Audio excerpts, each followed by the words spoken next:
Welcome back to the deep dive. We are doing something a little different today. Usually we take a stack of articles, maybe a new business book, and we try to find the life hacks. On the productivity tips. Exactly. But today we're stepping into what feels more like a crime scene investigation. It really does. It's an investigation into a feeling that I think a lot of people, specifically men, have been having.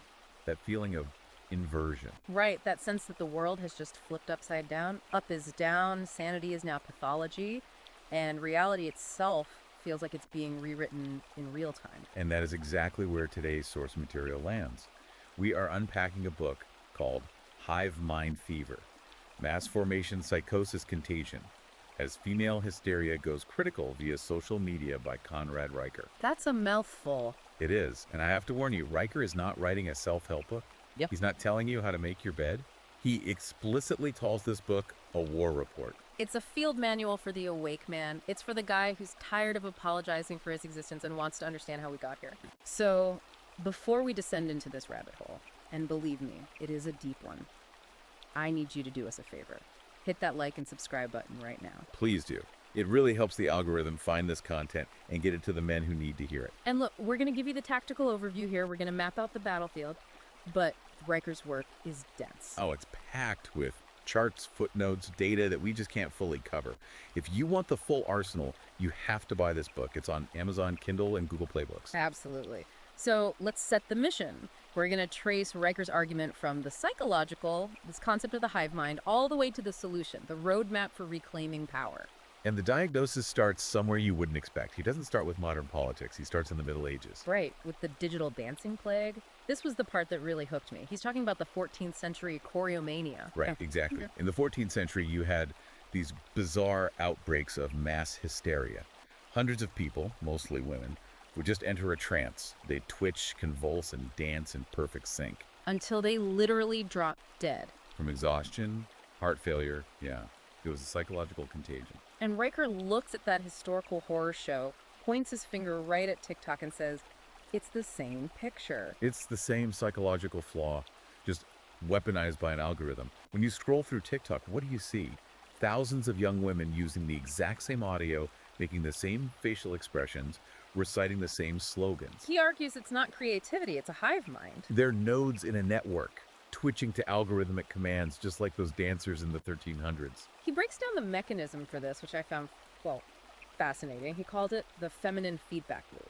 And this is the engine of the whole thing. Riker says the female psyche is wired for social consensus.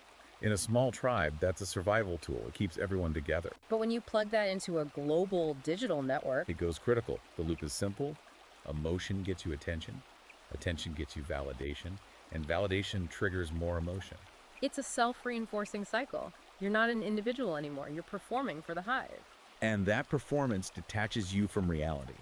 If the hive decides the sky is green and you get 10,000 likes for saying it, your brain chemistry actually rewrites what you see. Speaking of brain chemistry, we have to talk about the hardware. Riker doesn't just blame social media. He goes after the pharmaceuticals, the SSRI trap. This is where the book gets incredibly controversial, but he brings the data.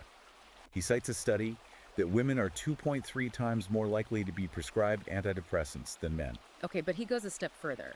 He argues we're witnessing a chemical castration of the female psyche. He does. That is a heavy term. Yeah, he's not talking about testosterone. He's applying it to women. His argument is that SSRIs function by emotionally flattening you. They cut off the lows, sure, but they also shave off the peaks, the joy, the instinct, the raw connection. And he says this specifically blunts maternal instincts and empathy.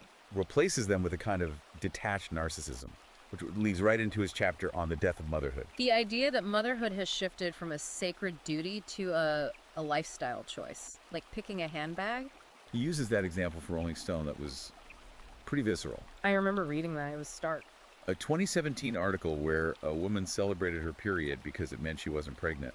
Riker just stops and asks the reader, what kind of civilization toasts to the absence of new life? And the medical establishment is cheering this on, the ACOG statement. The American College of Obstetricians and Gynecologists. In 2023, they labeled being child-free by choice a health-positive decision. He calls it the medicalization of childlessness. Exactly. So we have the diagnosis, mass psychosis fueled by algorithms and locked in by SSRIs. But how did we get here? Riker argues it wasn't an accident. There's a blueprint. This is the root cause section, the long march through the institutions. He traces it all back to the Frankfurt School and a philosopher named Herbert Marcuse. Repressive tolerance. I've heard the term, but Riker explains it as the operating system for everything we see today. It really is. In 1964, Marcuse wrote that to create a truly liberated society, you can't tolerate everything. You have to be intolerant of right-wing or traditional views. Because those views preserve the oppressive status quo. So true tolerance requires suppressing the wrong ideas. Precisely. And that gave the bureaucracy a moral license to silence dissent.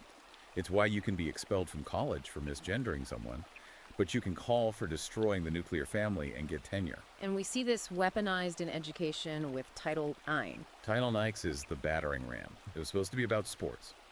But Riker points to the Dear Colleague letters from the Department of Education. These weren't laws, right? They were just memos. Bureaucratic memos that redefine sex discrimination to include subjective feelings of safety.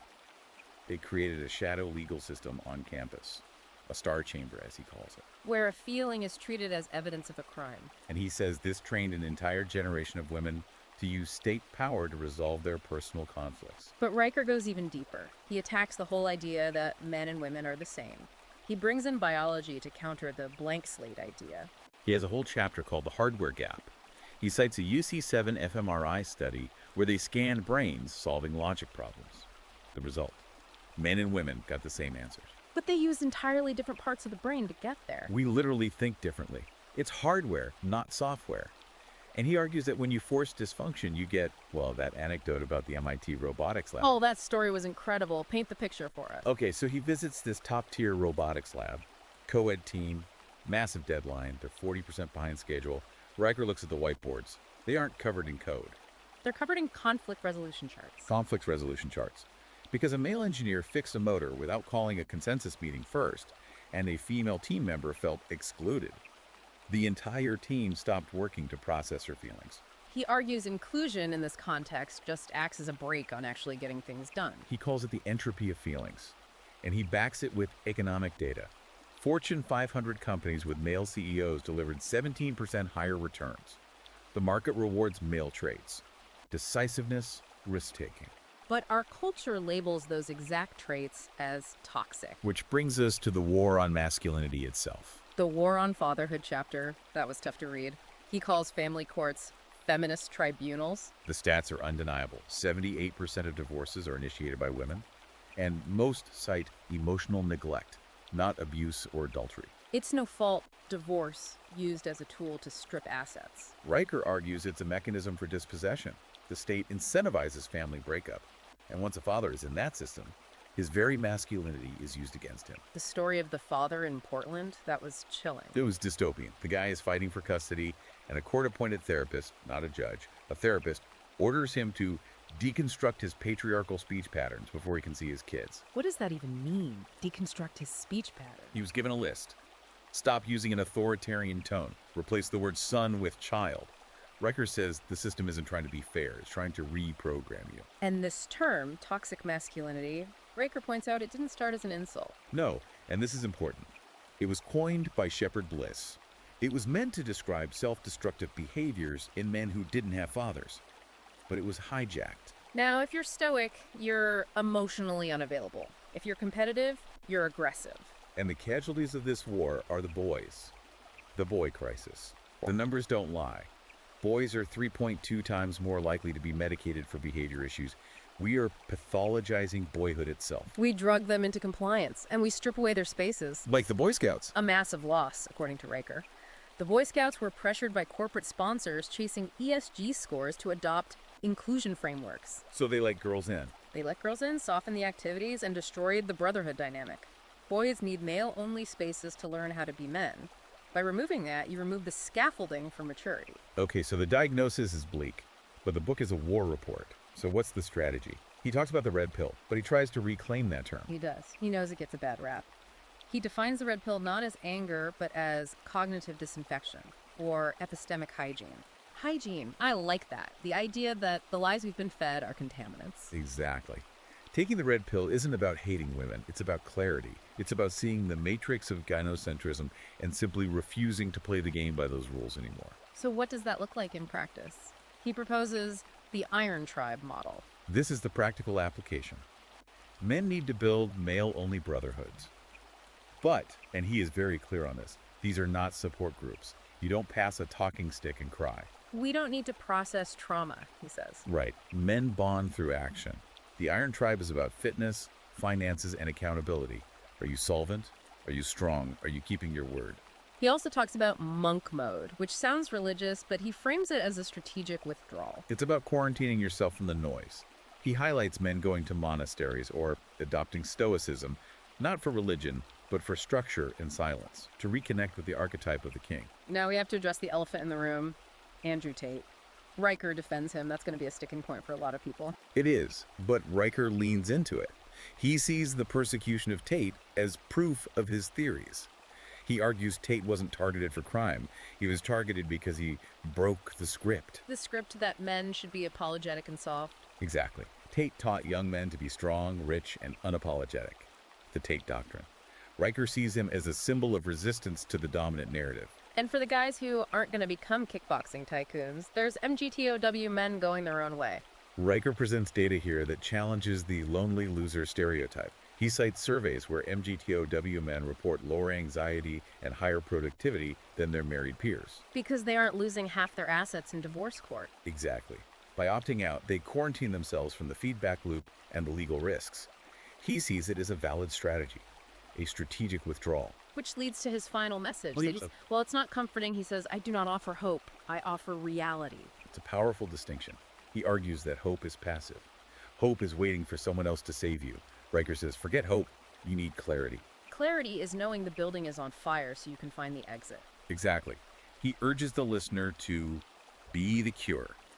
And being the cure means refusing to be sick. Refuse to apologize. Refuse to medicate your boys. Refuse to participate in institutions that hate you. He asks the ultimate question. Is the rebellion walking away or is it staying and rebuilding? He calls it the guardian of civilization. If the strong men check out, who's left to hold up the sky? It's a challenge he leaves you with. It's a massive argument, and honestly, we've skipped over so much detail. The neurochemistry chapters alone are worth the price of the book. We really did just scratch the surface. That's why I'm telling you, if this resonated, if you felt that click of recognition, you need the full manual. Go buy Hive Mind Fever by Conrad Riker. It's on Amazon Kindle and Google Play Books right now. And for the real-time updates, because this war is moving fast, you need to follow him. Go to @ConradRiker on Substack. His analysis there is even sharper than the book. This deep dive was about looking at the world through a different lens, a lens that's usually blocked. Whether you agree with Riker or find him terrifying, you can't ignore the signal. The signal is loud and clear. Wake up. Thanks for listening to the deep dive. If you value these unfiltered conversations, please like and subscribe. It helps us keep the lights on and the truth flowing. Stay awake out there.